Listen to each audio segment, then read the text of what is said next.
Hey there! Is today your first time here? Or maybe your first time in a while? If so, maybe you're wondering exactly who we are and what this church is all about. Well, we'd like you to know that we're a group of ordinary people who are on an amazing journey together, following Christ. Our guide is the Bible because it's the divinely inspired Word of God and it will never take us in the wrong direction. Along the way, we hope you'll see that we are welcoming and spiritually passionate and that getting to know you is a big deal to us.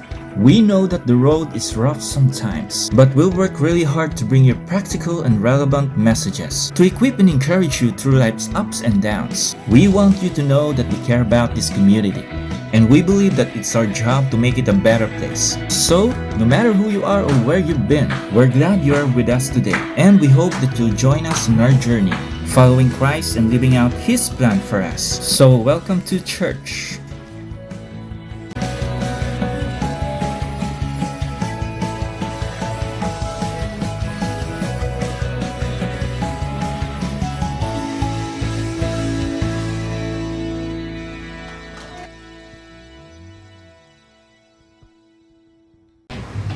Magandang umaga po sa bawat isa. Pwede po bang lapit po tayo ng kaunti para mapitin po yung sa likod mamaya pag dumating na yung mga bago pong darating. Ngayon po umaga, sa pagsimula po ng ating gawain, maaari po bang kunin niyo po ang inyong mga Biblia at tayo po sabay-sabay na magbasa at umpisahan ang Awit chapter 1.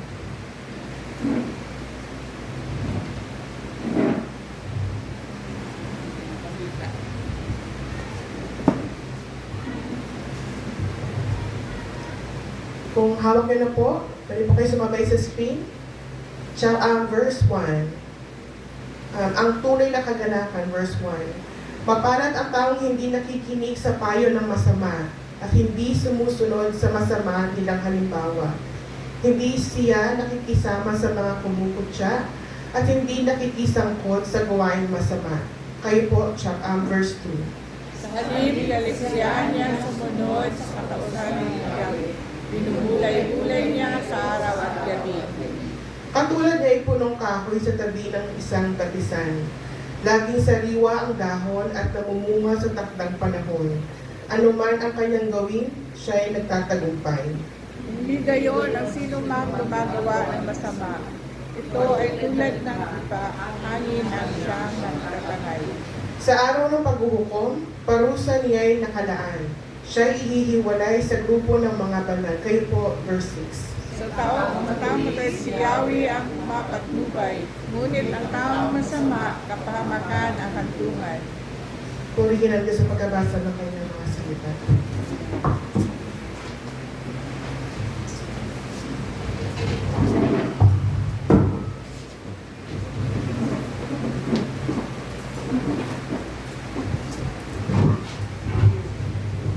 Tayo po'y manalangin.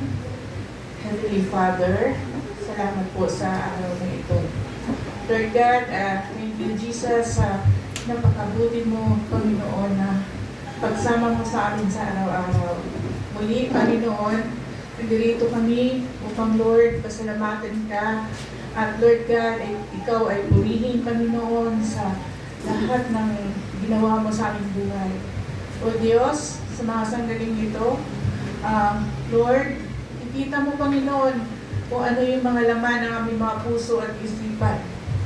Lord God, dalangin ko po, Panginoon, ang iyong magpapatawad sa amin, Panginoon, sa aming mga karumihan, O Diyos, na Lord, minsan, Panginoon, nagkakasala kami na hindi namin namamalayan, O Diyos.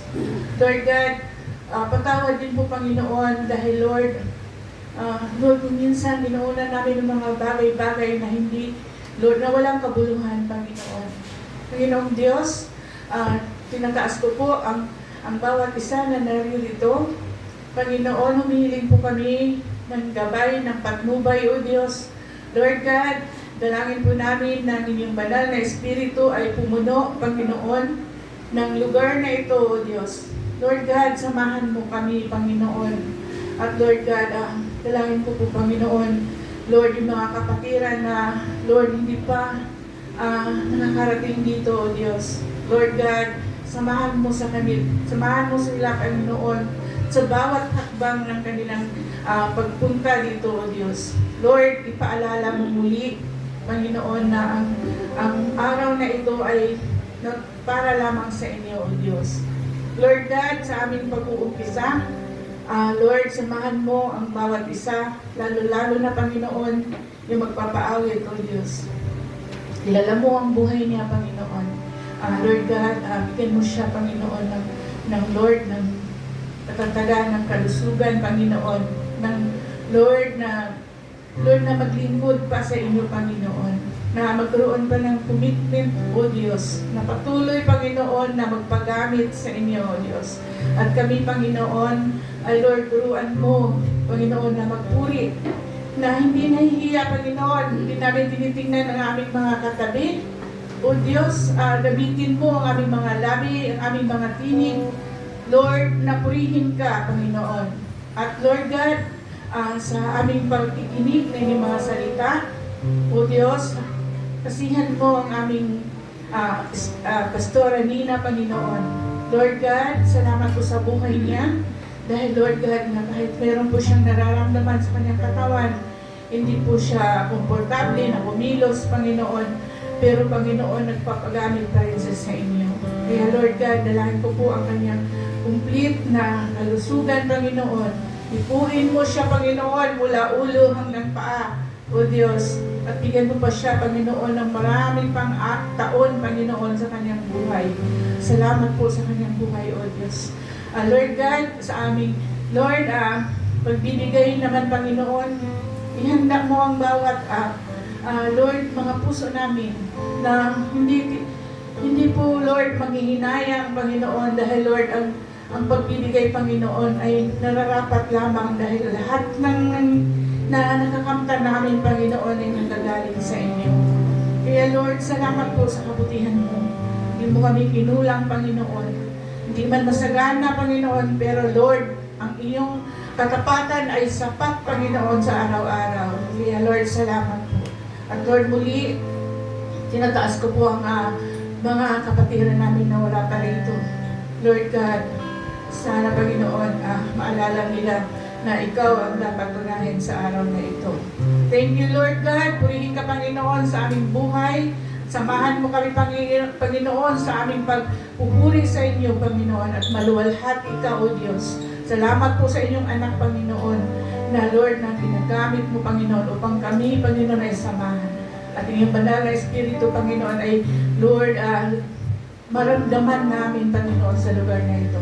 Thank you, Lord God. Purihin ka sa pangalan ni anak na si Jesus. Amen at amen. Amen. Mataas na pagpuri para sa ating Panginoon. Amen. Kamusta po ang bawat isa? Masaya po ako. Nagagalak po ako na makita po muli ang bawat isa. Welcome po sa Christ to the Philippines Calvaran Church. Pwede po bang kamayan muna natin ang bawat isa bago po tayo mag-umpisang umawit sa ating Panginoon? Ayan. Salamat po at nakita po natin muli ang bawat isa ng malakas, may ngiti.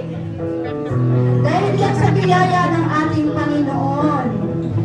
Hallelujah. Amen. Sige po, tayo po ay patuloy na magpuri sa ating Panginoon. Ang ating pong awitin ay sabi, Jesus is a hope of the nation. Alam po naman natin kung ano po yung kalagayan ng ating bansa sa mga araw na ito, subalit naalala ko ang sabi ng Panginoon na pinagpala ang bansa, ang Panginoon ang kanyang Diyos. Amen? Ang Diyos po natin ay buhay. Kaya sa pag-awit po natin ito, hayaan natin sabihin na hope, ang Diyos, ang hope ng ating bansa. Amen? I-declare po natin ang awiting ito.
Amen.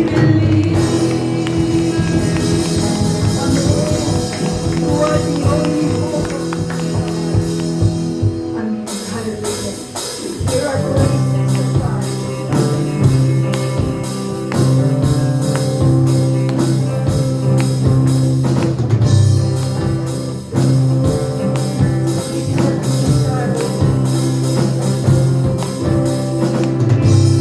May akong bigyan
Paunlakan niyo po kami minsan pa. Kami po kayo lingin.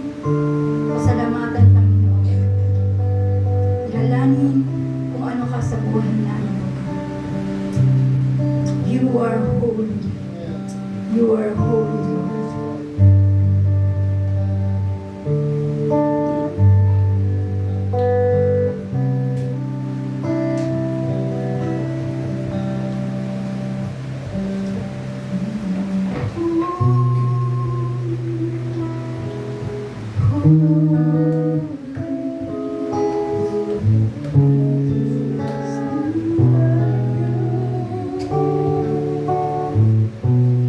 You are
We bless your name, God.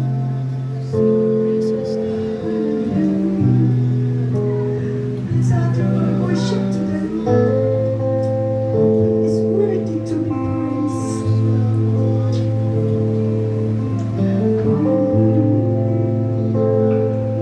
Salamat sa iyo, Diyos.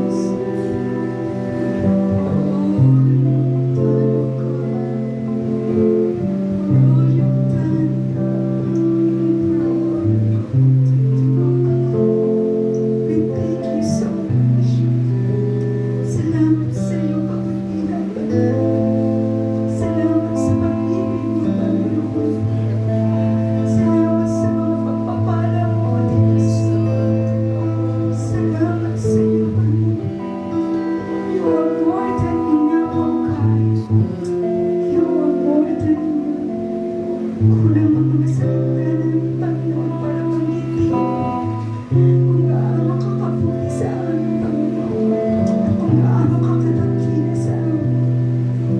Kaya hayaan mo, Panginoon, ang mga awiting ito, Panginoon, na inawit namin, O Diyos. Nawa naging mapangusawyo ito sa inyo, Panginoon. Nawa, Panginoon, na napagpala ka namin sa aming kalagitnaan sa umaga ito. Ang lahat ng aming pagpuri at pagsamba, itinaalay namin sa iyo, aming Panginoon. Purihin ka, dakilain ka, O Diyos. Sa iyo ang mataas na pagpuri at pagsamba sa pangalan ni Jesus.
Tayo po'y manalangin para sa ating pagbibigay.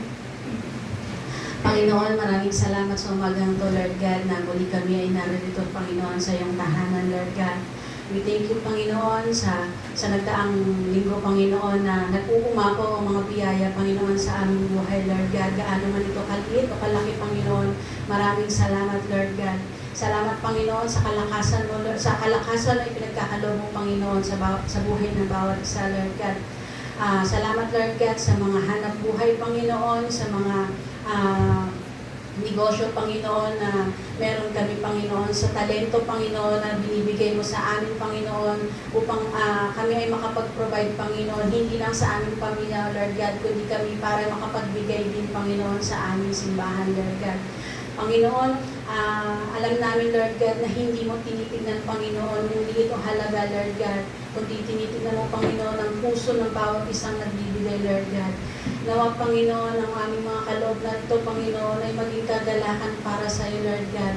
Maging instrumento ito, Panginoon, upang mapalago pa, Panginoon, at maipangalat pa, Panginoon, ang iyong mga salita, Lord God. Hindi lang sa lugar namin na ito, Panginoon, kundi sa buong mundo, Lord God, upang makilala ka pa, Panginoon, at marami pa, Panginoon, ang maligtas na kaluluwa, Panginoon, na mapunta sa iyo, Lord God.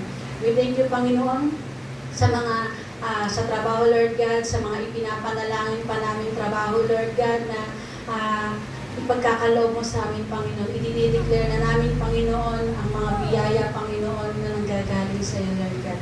We thank you, Panginoon. In Jesus' name, Amen.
Good morning sa lahat.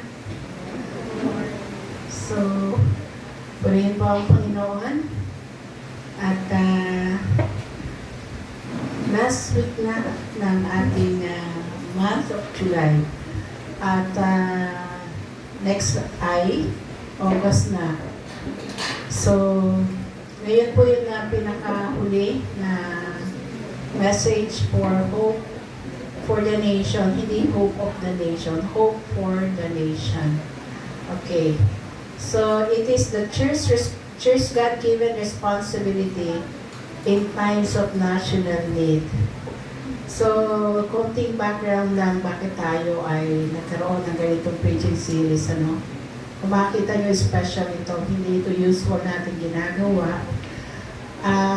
Na-ER ako noong June 1. Ayan, tinakbo ako sa hospital.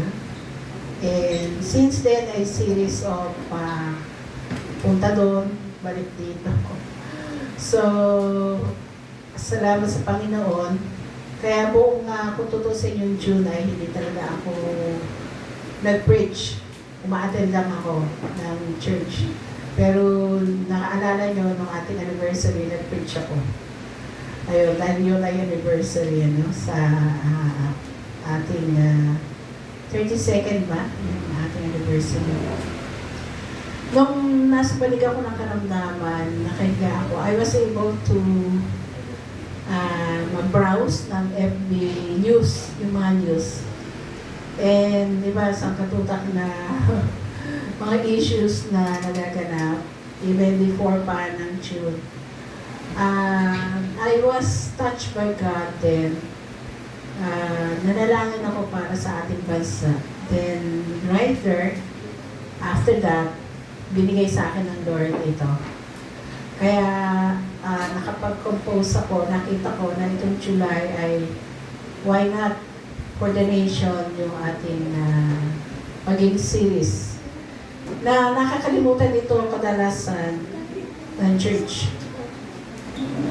Kaya, mismo mga taga-church, kung mag-comment doon sa wall nila ay minsan hindi inappropriate na rin. Ano? Kung mapapansin nyo. Minsan nga meron sa akin nag-screenshot ng post nito. Isa-send sa FB ko, sabi pastor, tingnan mo yung kanyang comment. So mga nire-report sa akin kasi iba hindi ko nakikita. Kaya ang natatawa ako, mga pastor ng Christ sa Philippines to. Ayun, pero the Lord is still the Lord is still in His throne. Kaya ito yung naging series natin. And hoping na sa mga nakalipas na linggo na nandun yung unang week ay yung Return to God, a Revived Church, a Hopeful Nation, na kung saan natutunan natin na ang pag-asa ng isang bansa ay nagsisimula sa isang iglesia na nanunumbalik sa Diyos. Then week 2 is Reflect Christ, yung soul and light for the nation. Tinawag tayo ng Diyos na maging asin at ilaw sa mundong ating ginagalawan. At yung nakaraang linggo, Proclaim Christ, the nation's greatest hope. The ultimate hope of every nation is Jesus Christ. And the church has been entrusted with making Him known. So, as salt and light, we are also His witnesses dito sa lupang kinalalagyan natin. Kaya maalala niyo yung 2 Chronicles 7:14, if my people, so my people, sa atin binigay yung bigat, pasanin, para sa kaayusan ating bansa. Kaya, if my people who are called by my name shall humble themselves and pray and seek my face and turn from their wicked ways, then will I hear from heaven and will heal their land. So, that's panawagan ito ng Panginoon. So, ngayon, umaga, ang ating tatalakayin ay pray for the nation, standing in the gap. So, bago yan, tayo muna ay manalangin. Dakilang Ama, salamat sa oras na ito. At dalangin po namin ang iyong pagpapala, ang iligawan mo sa iyong mga salita. Indeed, your word ay very striking, O God, sa mga mandato, sa mga calls, O God. At salamat sapagkat ang salita mo ay gabay sa aming buhay, patnubay, na siyang nagdadirect ng bawat steps namin. Ano ang mga dapat namin gawin, lalo na sa aming bayan, Panginoon. Salamat, O Diyos, kaya ikaw magpala nito sa aming mga puso. Maaaring nakita namin sa maliit lang kami rito na iglesia, pero kung kami po ay tutupad sa panawagan mo, nakatitiyak kami na meron pong impact ito. Lalo na kung kami ay tatayo sa pagitan mo at sa pagitan ng aming bayan. Maraming pong salamat. Ikaw po ang magpala dito sa oras na ito, Panginoon. Salamat po sa pangalan ni Jesus. Amen. So let's read muna yung mga passages na uulitin naman natin ito later para makita lang natin yung gabay ng salita ng Diyos regarding pray for the nation standing in the gap. Can we read it together? Ezekiel 22:30 muna tayo. Okay, 1, 2, 3, go. I searched for a man among them who would prepare the wall and stand in the gap before me on behalf of the land, so that I would not destroy it. But I found no one. 1 Timothy 2:1-4. First of all, then, I urge that supplications, prayers, intercessions, and thanksgivings be made for all people, for kings and all who are in high positions, that we may lead a peaceful and quiet life, godly and dignified in every way. This is good and it is pleasing in the sight of God, our Savior, who desires all people to be saved and to come to the knowledge of the truth. Jeremiah 29:7. Seek the welfare of the city where I have sent you into exile, and pray to the Lord on its behalf, for in its welfare you will find your welfare. Okay. So, sa tatlong passages na ito yung main idea na siya natin tatalakayin ngayong umaga. That God calls His people to stand in the gap through prayer. Because He works through praying people to bring His purposes to the nation. So, tingnan nga muna natin yung background ng Ezekiel specifically. Nung panahon ni Ezekiel, ang Israel ay punong-puno ng kasalanan, ng kasamaan. That's the picture nung time ni Ezekiel. Nandun yung kurapang mga leaders, maraming false prophets, maraming mga dishonest businessman, immoral ang mga tao, injustices are everywhere. So, that time, God was about to judge the nation. Pero bago siya magpadala ng judgment, yung sinabi niya dito sa Ezekiel 22:30, sabi niya, I searched for a man among them who would repair the wall and stand in the gap before me on behalf of the land. May hinahanap siya. Ayun. Bago siya pagpadala ng judgment. Ano yung hinanap niya? Yung sinabi niya, I searched for a man among them who would repair the wall and stand in the gap before me on behalf of the land. So, sino ba yung hinahanap dito ng Diyos? A man who would repair the wall and stand in the gap before me on behalf of the land. So, hindi military man, hindi isang politiko, hindi yung mga mayayaman, hindi yung mga celebrity, etc. Ang hinahanap niya ay isang taong mananalangin who would repair the wall and stand in the gap before me on behalf of the land. Pero, anong sabi ng Lord dyan sa passage natin? I found no one. Imagine, hindi problema yung Other yung mga nakikita natin problema ng ating bayan ngayon, even ng panahon na yun, ang kulang ay intercessors. Ito yung kulang. Ito yung hinahanap ng Lord. Intercessors, titingnan natin mamaya kung ano ibig sabihin nito. Maraming Kristiyano ay very passionate about politics, talking about the nation, the Philippines, but few are passionate about praying for it. Ito yung katotohanan, ano? Today, we are going to discover that one praying believer can become God's instrument for blessing an entire nation. Ayan, yan yung makikita natin. We will discover that one praying believer can become God's instrument for blessing an entire nation. Baka tayo yun. O baka pwedeng hindi na. Ang tanong ay, kung titingnan natin, baka hindi lang tao ngayon ang hinahanap ng Diyos. Baka isang iglesia, pwede natin sabihin yan. So, ito ang nangyari sa bansang Israel,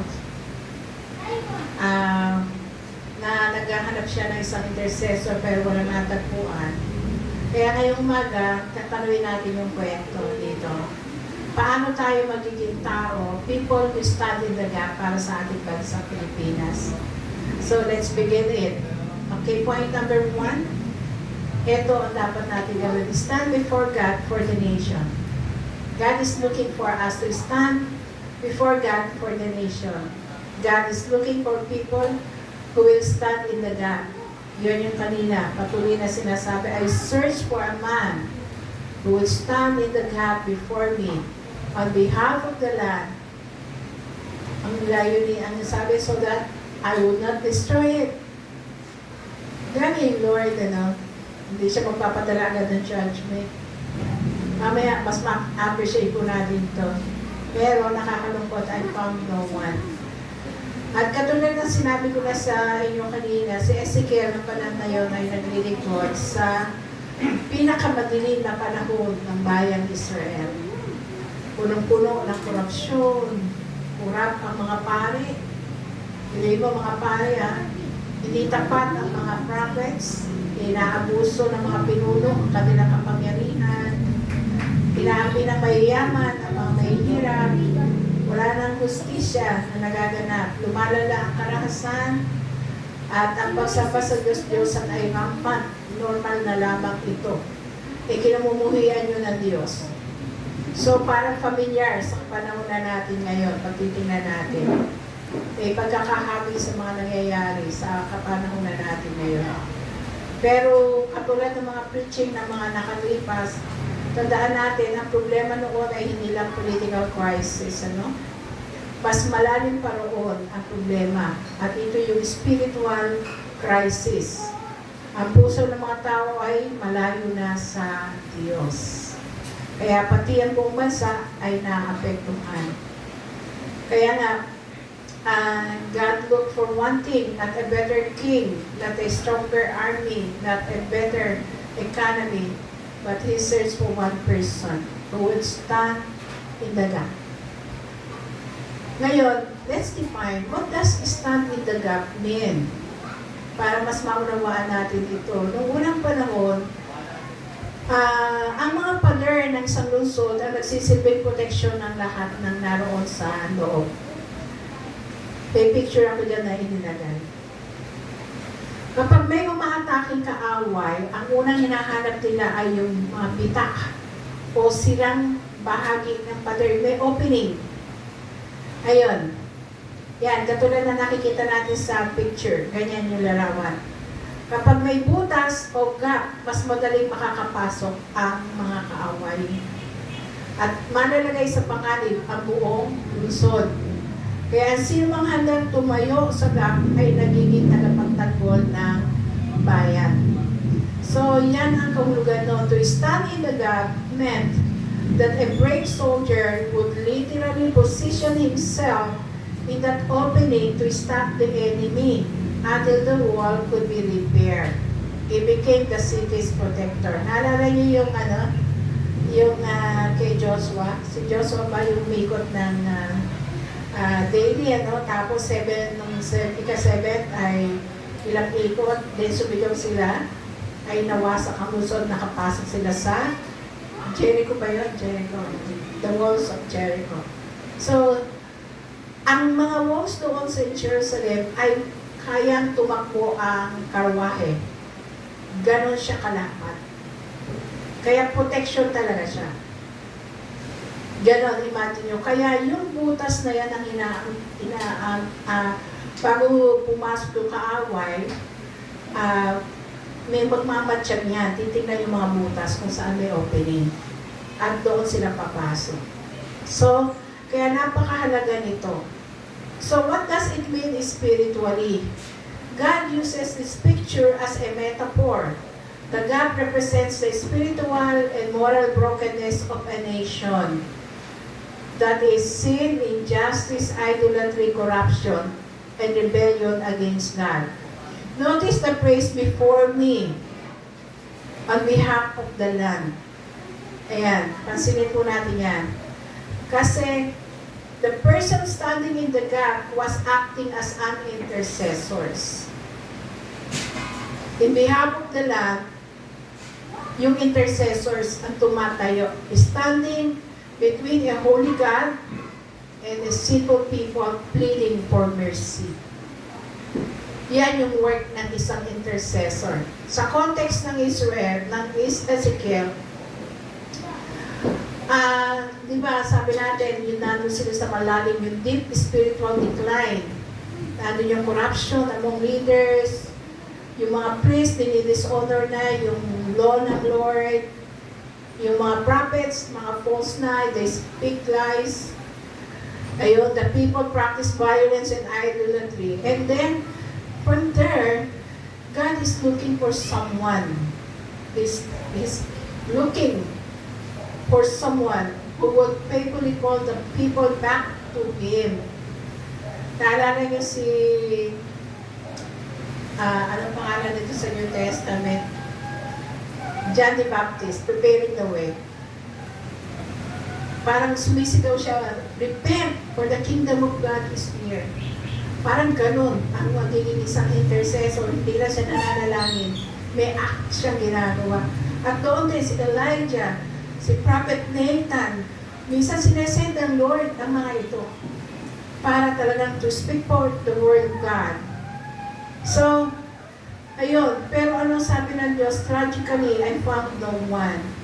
So, ano ibig sabihin dito? Hindi ibig sabihin that no believers nung panahon na yun, na walang mananampalataya, walang mga tao ng Diyos ng panahon na yun. Rather, it emphasizes that God found no one who fulfilled this mediating role in a way that would avert the nation's coming judgment.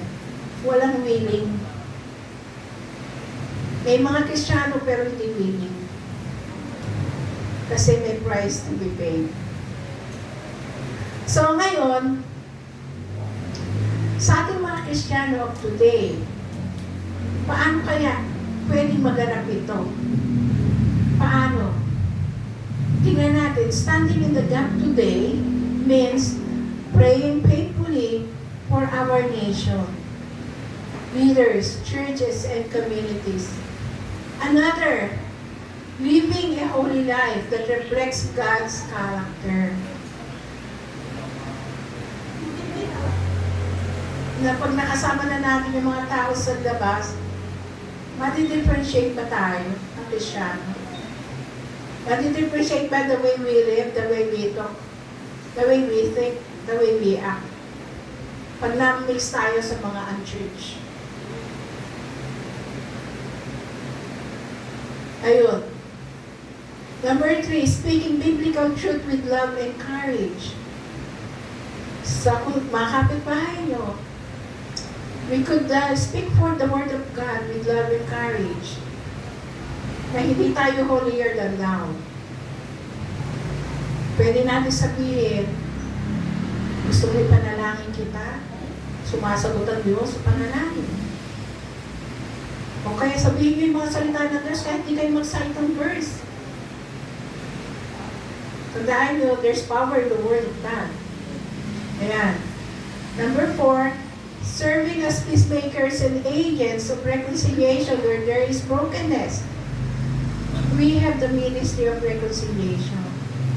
Hindi tayo yung tagapagpayapa, hindi tayo mga away. Ayun. Number 5, pointing people to Jesus Christ, the ultimate mediator between God and humanity.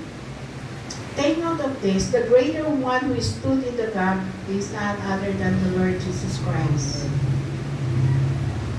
Kaya yung Ezekiel 22:30 ay tumutukoy doon sa paparating na Kristo, na siyang tunay na mediator natin.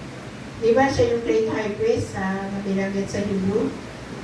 Ang pinakamalaking gap ng tao na kung saan si Kristo ang tumupad dito ay nung magkasala tayo. Si Jesus ang tumayo sa ating lugar. Between God and man, si Jesus doon sa cross. Siya yung tumayo, siya yung tumagat ng hatol na dapat para sa atin doon sa cross para tayo maipagkasundo sa ating Diyos Ama. And dahil si Jesus ang tumayo sa gap para sa atin, tinatawag din naman niya tayo na tumayo sa gap para sa ibang tao. Sa pamagitan ng panalangin, pagsaksi o pagiging witness ni Christ, pamumuhay na nagpapakita ng kanyang biyaya at katotohanan. So, what principle could we get from there? God seeks people who will intercede for others. Naghahanap ang Diyos ng mga tao na siyang mamamagitan para sa iba. Napakahalaga niya. God still searches today. Hindi niya hinahanap yung perfect, hinahanap niya yung available. So, naalala niyo no si Moses nang ibigay sa kanya yung 10 Commandments sa Mount of Sinai. Tapos nasa baba yung mga Israelita. Nainip sila kay Moses. Anong ginawa? Sabi kay Aaron, gawa tayo ng Diyos-Diyosan, golden cow. Baka, estatwa. Ang nabuo, nagalit ang Diyos. Gusto na silang i-wipe out. Pero tumayo si Moses. Namagitan siya. Nanalangin siya at ipinakita ng Diyos ang kanyang awa. Kaya one praying leader affected an entire nation. Hindi lang si Moses ang intercessors noon who stand before God on behalf of others. Abraham pleaded for Sodom. Naalala nyo, nakipag-bargain si Abraham? Kasi susunugin, magsisend ng fire. Yung Sodom and Gomorrah, sabi niya, kung may 40 righteous people, naalala nyo yun? Hanggang sa uli ay 10. Tumigil si Abraham. Merong ganitong pastor ako narinig. Siguro kung nag-plead si Abraham, kahit may 2 o 3 lang. Kasi noon meron. Pero tumigil siya. At alam natin kung ano nangyari. So, another one, Samuel prayed continually for Israel. Daniel confessed the nation's sins nung nandoon siya sa exile. Nehemiah wept and prayed before rebuilding Jerusalem. Naalala niyo yun? Mayroong galing sa Jerusalem na ikwento kay Nehemiah na ruins na yung wall ng Jerusalem. So, nanalangin si Nehemiah, humingi ng tawad in behalf of the people of Israel ng Jerusalem. In 52 days, nagawa yung wall. So they stood in the gap. They stood in the gap. Pero, kaya nga, ang nakakalungkod, yung sinabi talaga ng Lord, ni Ezekiel, ng Lord kay Ezekiel, I found no one. That's the greatest tragedy. It was the absence of praying people. So God often begins national restoration by raising faithful intercessors. Alam niyo dito sa Philippines, meron tayong intercessors of the Philippines, and I once attended it, Cuneta Astrodome. Hanggang ngayon ay active pa rin sila at nakakalabas na sila ng ibang bansa. So mga kapatid, our nation has many broken walls. Andiyan yung broken families, broken morality, broken leadership, broken education, broken integrity, and many more. So perhaps God is looking not one but at our church today, asking, will someone pray? Who will stand in the gap? Pero hindi lang sinabi ng Diyos na manalangin. May sinabi rin sa New Testament kung paano tayo dapat manalangin. Let's look at the point 2. Pray for all people. Yan ang sabi ng 1 Timothy 2, 1-4. Pero specifically for our leaders. Di ba? Basahin nga natin ito.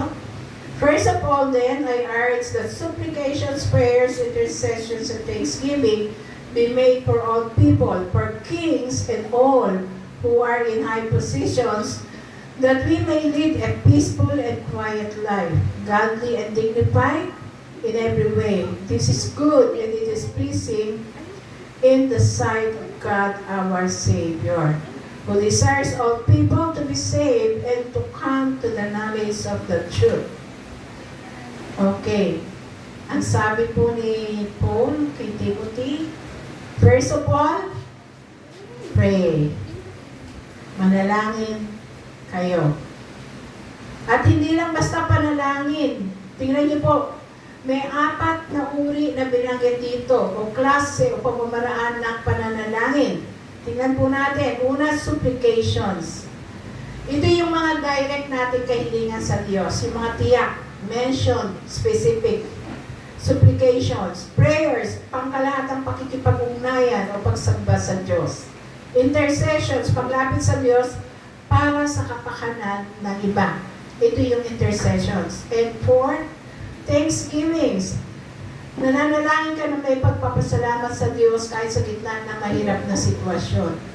Alam niyo ba, in our prayers, it must be complete. Yung 4 na ito ay pwede natin gawin sa ating prayers. Ayan. Dapat kompleto tayo niyan. May kahilingan, may pamamagitan, may pagpapasalamat. Ngayon ang tanong, bakit kailangan natin ipanalangin ang ating mga leaders? Bakit? Tingnan natin yung mga binanggit yan. Una, upang magkaroon ng mapayapa at maayos na lipunan. So verse 2, that we may lead a peaceful and quiet life, godly and dignified in every way. Kailangan po natin ipanalangin bayan natin. Kung dito tayo sa Taguig, panalangin natin yung Taguig. I heard na marami na naman naglipa na. Lalo na yung mga pumapasok sa gabi. Naglalakad. Natatakot sila sa daan. Kasi marami sumasayaw-sayaw. Upang magkaroon ng papayapa at maayos na lipunan, panalangin natin yung mga namumulo. Ayun. That we may live a peaceful and quiet life, godly and dignified in every way. Hindi rito sinasabi ni Paul na maging perfecto ang gobyerno. Ang punto niya ito, kapag may kaayusan at kapayapaan sa lipunan, mas nagiging malaya ang simbahan, ang church, na gawin ang misyon nito. Mas malayang mangaral ng Ebanghelyo, magturo ng salita ng Diyos, magtipon, ng tulad nito, magdisipulo, maglingkod sa community. Na-imagine niyo ba yung mga restricted nation? Meron tayong tinatawag na mga mahirap na yung non-access, yung mga restricted nation. Yung hindi sila basta-basta magtitipo na malaya katulad nito. So, hindi tayo nananalangin para lang maging komportable ang buhay natin. Ang main thing ng Lord dito, para magkaroon ng pagkakataon ang church ay pagpatuloy ang gawain ng Diyos. Pangalawa, ang reason, dahil nais ng Diyos na maraming tao ang makakilala kay Kristo. Tingnan nyo in-emphasize ito ng Lord sa verse 4, who desires all people to be saved and to come to the knowledge of the truth. Ito yung mas mataas na kadahilanan. Ang panalangin natin para sa mga pinuno ay hindi lang tungkol sa ekonomiya, security, magandang pamamahala, may mas malalim na dahilan. Ang puso ng Diyos ay ang kaligtasan ng tao. Ito ang puso ng Diyos. Ang kaligtasan ng tao. Kapag may kapayapaan, kaayusan sa isang bansa, mas marami bukas sa pintuan sa pangangaral ng Ebanghelyo.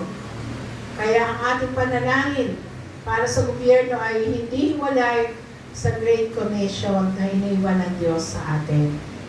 So prayer for the nation is part of God's mission to reach the nation.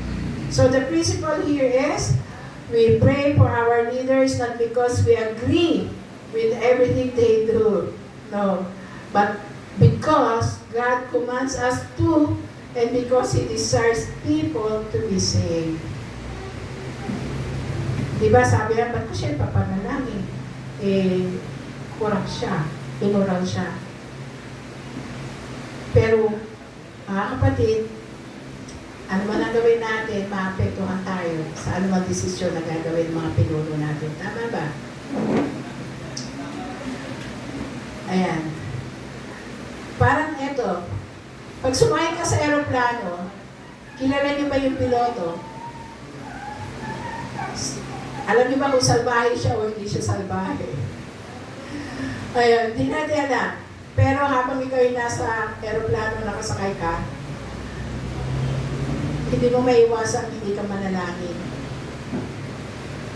Kasi nakasalalay sa piloto yung safe travel mo. Right? Many times sa rin po ako nakasakay na aeroplano, iba-ibang karanasan po ang aking naranasan.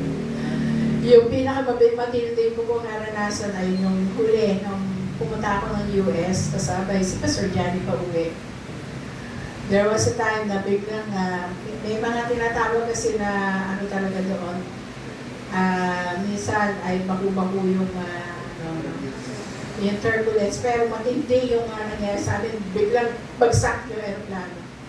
Kala mo pa, bumulusok na kami, Eh, may mas worse pa daw po doon, sabi ng katabi ko. Meron nabubuksan yung mga compartment, natatapon yung mga gamit. Kaya, ano gagawin mo? Siyempre, mananalangin ka makalapag kayo na ligtas. Halimbawa, sa paligid natin, bakit din natin papanalangin yung kaayusan ng kapaligiran?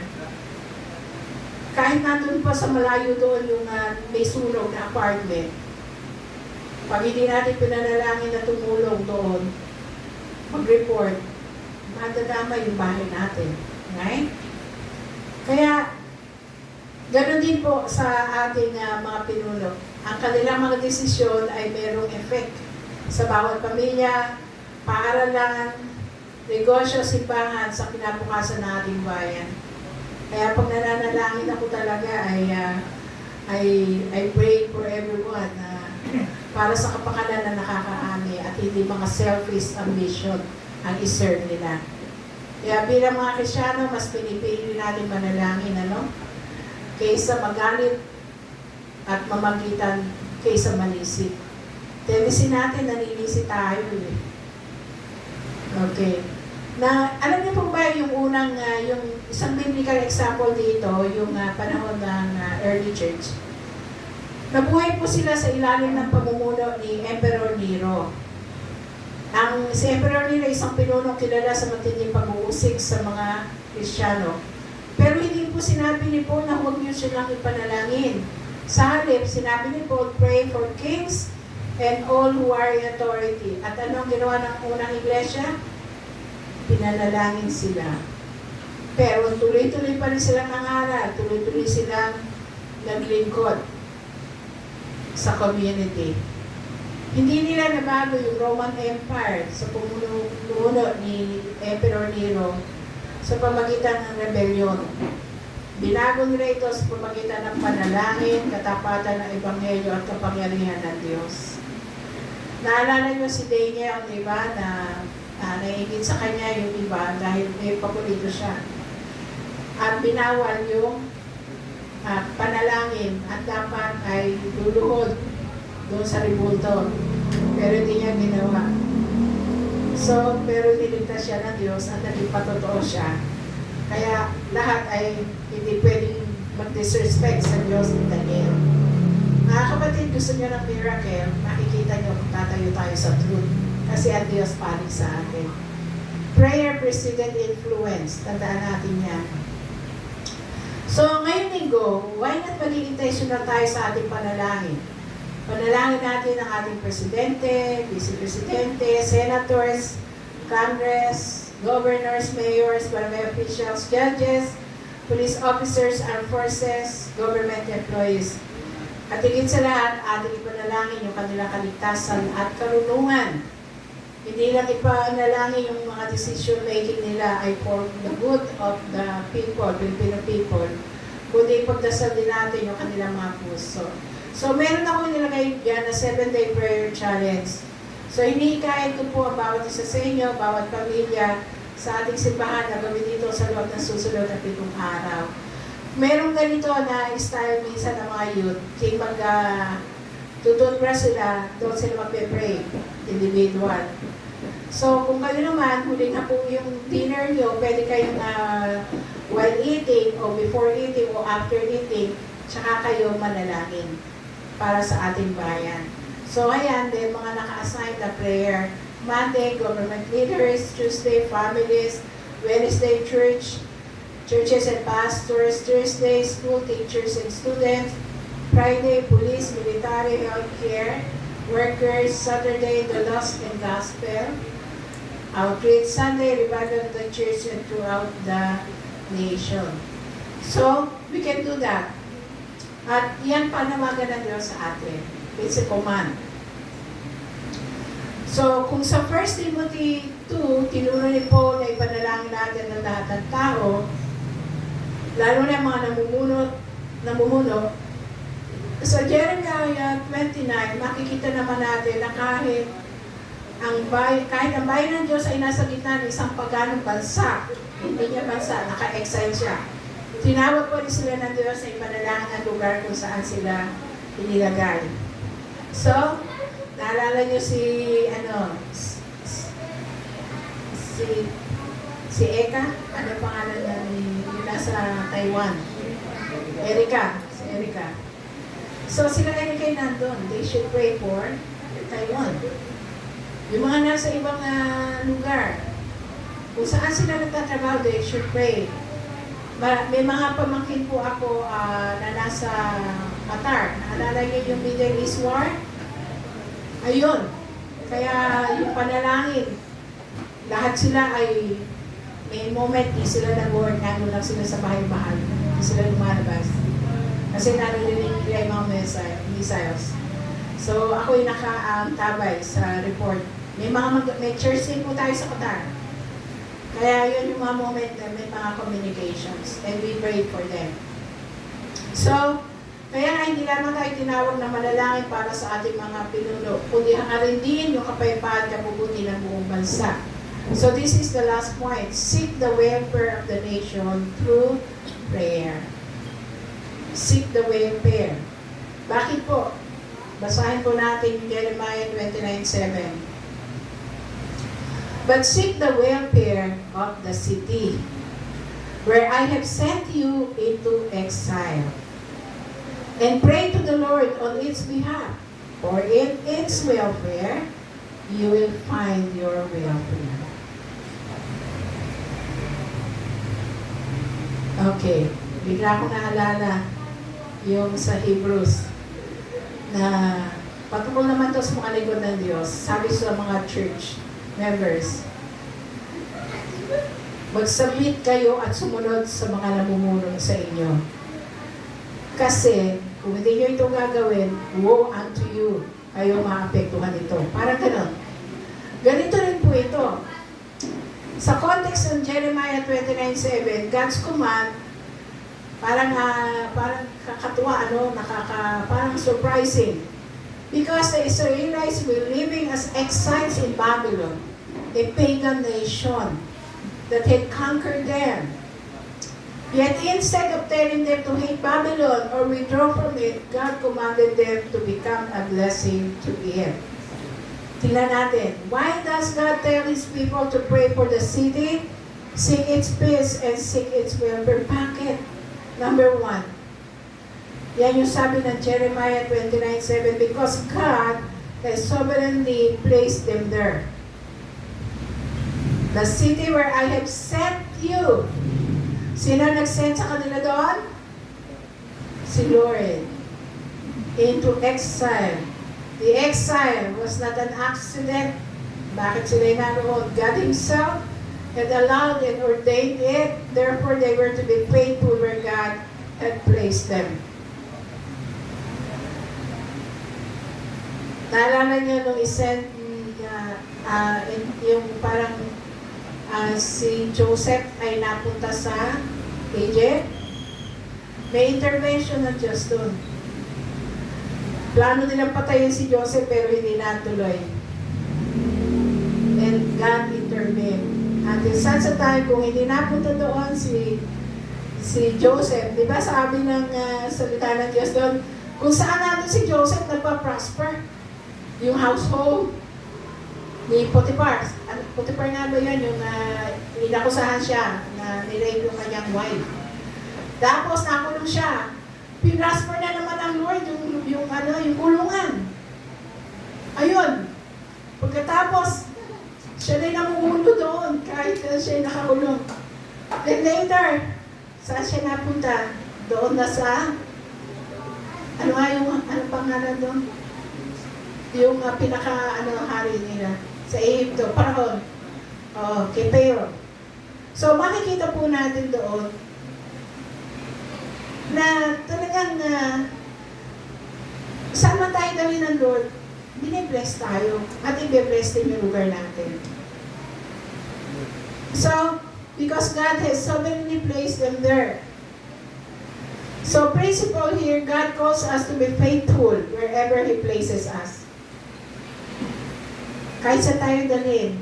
Sa trabaho nyo, maging tapat kayo doon. Panalangin nyo yung mga workplace nyo. Many times, mayroon akong ganyan mga kwento. Nagtatrabaho ako. Bago pa lang ako noon sa bangko na nagtatrabaho, isang rural bank yung una kong work. Pagdating ko doon sa loan department ako din nilagay. So, loan clerk ako. So, sa akin dumaraan yung pagpaprocess ng mga namumutang. And mga technician, ang mga kasama ko doon, mga lalaki. Dalawa lang kami babae doon kasi may isa kami babae technician. Alam nyo, pag sila na yung nagkasama-sama kasi madalas sa labas yan eh. Dahil nasa field sila. Pag dumating mga yan, alam nyo kung gaano katindi ang green jokes. Noon tayo ngayon. Kristyano na ako nun. Sabi ko, Lord, gawin mo akong bigay. Ayan, ganyan yung panalangin ko. No? Tapos, I spent prayers for that department. Hanggang sa nawala na yung green jokes. Nalaman nila na born again ako. At ngingiti-ngiti lang ako sa kanila, hindi ako nagre-react of anything. Until sa time there was conviction. At sabi nila, naku, andyan si Mina. Alis tayo dyan. Huwag tayo dyan magkwentuhan. And then later, wala na talagang green jokes. Ayun. So, makikita nyo, we should redeem the land wherever God puts us. We should redeem the land. Taking ownership na diyan ka din nila ng Lord, pagpapalain niya ng Lord. So, God calls us to be faithful wherever He places us. Number 2 reasons. Because God's people are called to be a blessing, not a burden. Instead of seeking revenge or wishing for Babylon's destruction, God told them to seek its shalom, its peace, prosperity, and flourishing. They were to influence the culture with godly lives instead of isolating themselves from it. Principle, wherever God places His people, they should become instrument of His blessings. Tingnan natin yung mga example dito. Joseph blessed Egypt. Daniel blessed Babylon. Esther blessed Persia. Paul blessed Rome. Naalala niyo yung call ni Abraham? I will bless you and you will be a blessing. Magiging pagpapala ka. Pagpapalain kita at magiging pagpapala ka. As the Lord bless us, we're meant to bless others. Nawa nga, sa mga kapitbahay niyo, blessing kayo. O iniiwasan ba kayo? Take note of that. Wherever you go, blessing ka. Kaya kung hindi ka nagpapapala doon, something is wrong. Kaya napakahalaga nun, ano? Number 3 reason, because their welfare was connected to the city's welfare. I like this. For in its welfare, you will find your welfare. If the city experienced peace, justice, and stability, God's people would also benefit. I pray for nung time na nandun ako sa law department, napunta ako sa accounting department, at lagi ang napupunta sa aking access ko ay laging mga files ng mga loans. Later, napunta ako sa cash department, yung savings. Parang naikutan ko lahat yata yung bangko, yung department ng bangko. Kasi ako nire-recommend na magkaling daw ako, mag-troubleshoot. Pero yun din yung point na ayoko na mag-work doon. Noon pala, yung calling na ng Lord. Inalis ng Lord yung desire ko to work there. Yun na pala yung call ng Lord sa akin. Pero alam nyo, kung saan ako dinadala, gumaganda yung departamento na pinupuntahan ko. Kaya pinag-aagawan ako ng mga panahon na yun, ng mga head. So, merong mga kaopisina na it's hard to work with, pero kaya kong i-win yun because I'm a Christian before. Kristyano na ako noong time na yun. Tandaan nyo, we are meant to bless. At saka we are meant to pray. Saan man tayo dalhin ng Lord? Kasi their welfare was connected to the city's welfare. So, mahalaga yun, ano? Tingnan niyo yung principle dito. When we seek the good of our community, we also contribute to the well-being of God's people. Nung pandemic, dahil ang ating kapitana ng South Signal ay member ng church, we support her. We support her. That time, nakaipon ng pera ang church. So, nagbibigay kami ng certain amount para talaga sa community. So, even to the point, bumili kami ng tangke to minister to those na nangangailangan ng, nagkakaubusan kasi yung oxygen tank that time. So, hanggang ngayon, pinapakinabangan yung oxygen tank na binigay namin 2. Nung mamatay yung 92-year-old, before mamatay si Mami Nagangan, ayan, hinirap nila ito dahil si Mami ay kailangan ng oxygen tank. So, 4th reason, because God's mission continues even in difficult places. Mga kapatid, the exile was the end of God's plan. Even in Babylon, God's people were to live faithfully, witness to His greatness, and trust His promises. Praying for the city was part of participating in God's redemptive work. Especially kayo po mga nanay, you must be the prayer warriors talaga na ng ating church. So the principle here, God's people are called to be salt and light wherever they live, even in spiritually difficult environment.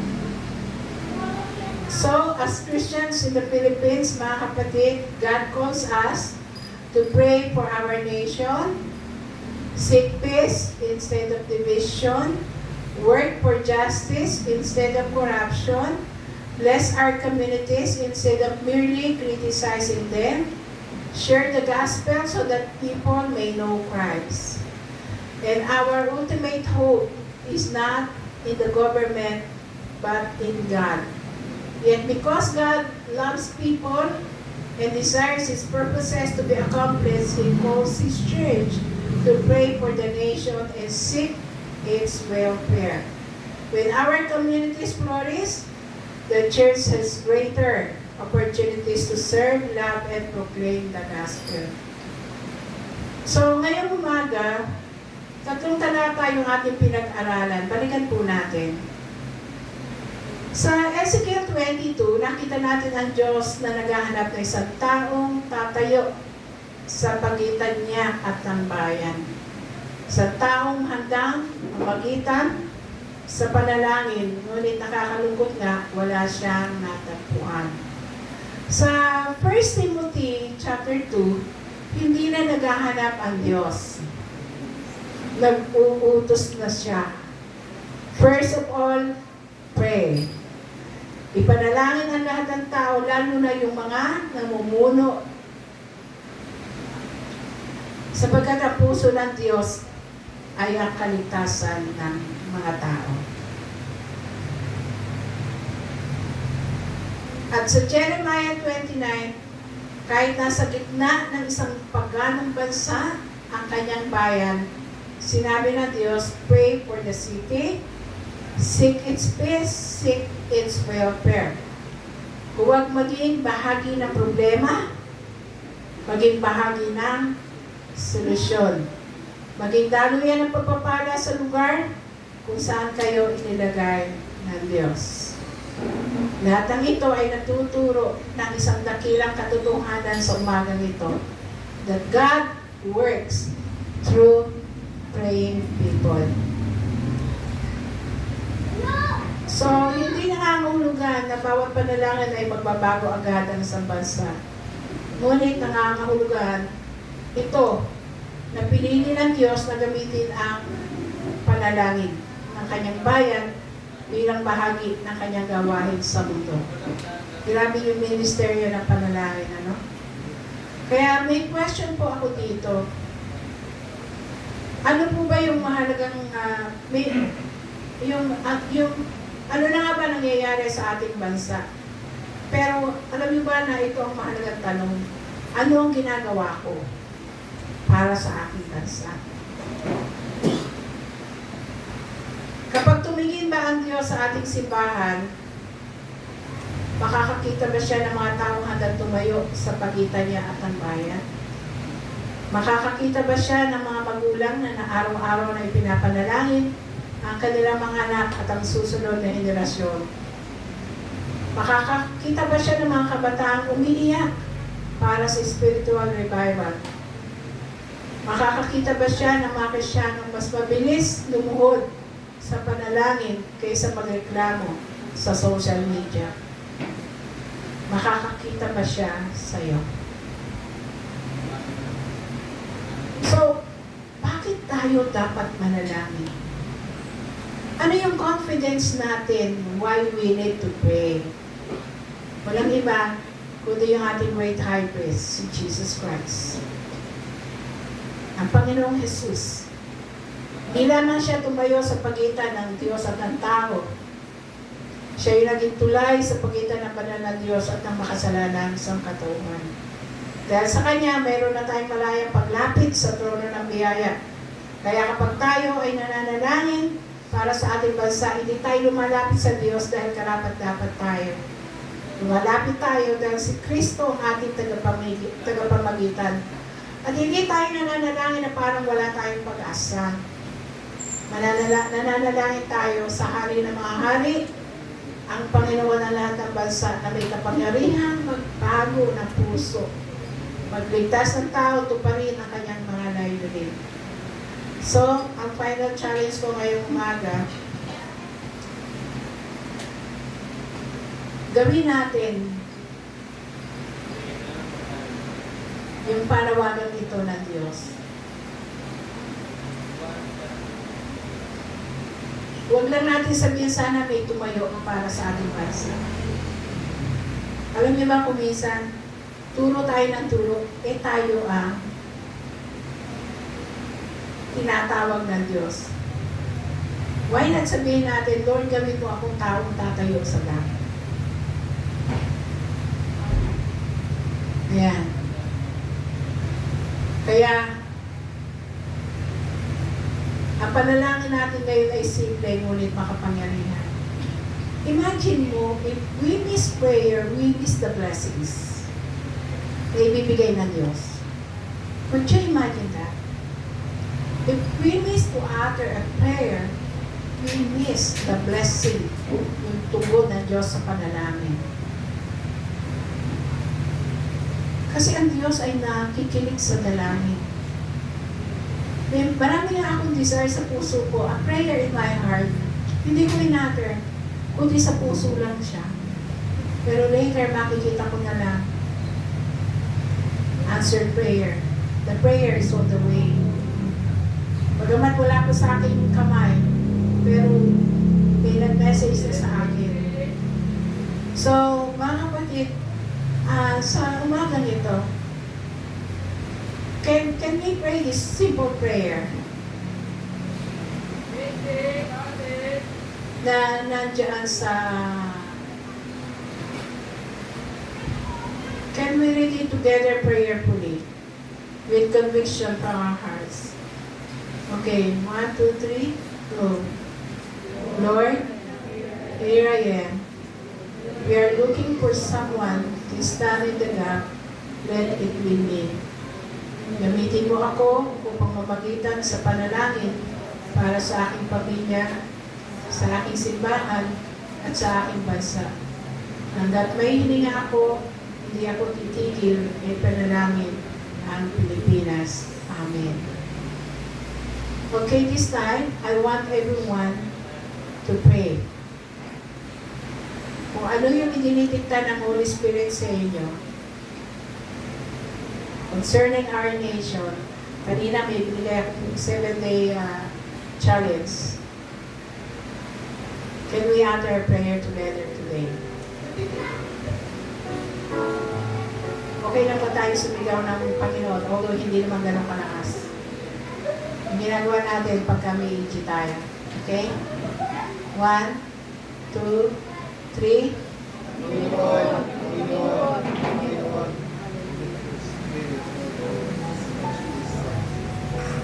Thank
you.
Thank you, Lord.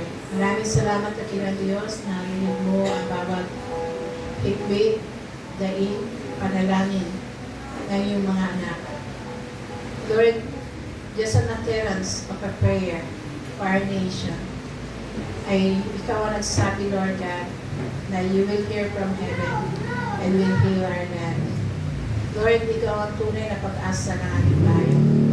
Walang sino man Panginoon, pero pinagkatiwala mo sa iyong church ang gampanin ito, Panginoon.